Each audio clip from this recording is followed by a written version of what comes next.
হেই, কি অবস্থা সবার? কিছুদিন আগে আমার কাজিন আসে, তো আমরা রসগোল্লা খাওয়ার জন্য অনেকদিন ধরে চিন্তা করতেছিলাম। তো রাতে 11টার দিকে মেবি আমরা রসগোল্লা বানানো শুরু করি। তো 2 কেজি দুধ হচ্ছে আমরা ছানা কেটে নিয়েছিলাম ভিনেগার দিয়ে।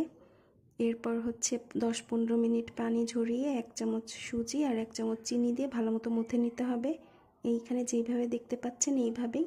এর যখন ওই প্লেটে আর লেগে থাকবে না, উঠে উঠে আসবে, তখন বুঝবেন যে এটা রসগোল্লার জন্য রেডি হয়েছে। বাইন্ডিং ভালো না হলে রসগোল্লা ফেটে যায় বা ভেঙে যায়। তো মুথে নেওয়া ভালো হলে আর এই টেনশন থাকে না। এই পর্যায়ে যখন এরকম মুথে নেওয়া হয়ে যাবে তখন গোল গোল করে চিনি শিরার মধ্যে দিয়ে দিতে হবে। এখানে 1.5 কাপ চিনি আর হচ্ছে 2.5 কাপের মতো পানি দিয়ে ফুটিয়ে নিয়ে তারপর রসগোল্লা দিয়ে 10 থেকে 15 মিনিট হাই ফ্লেমে, এরপর 10 মিনিট হচ্ছে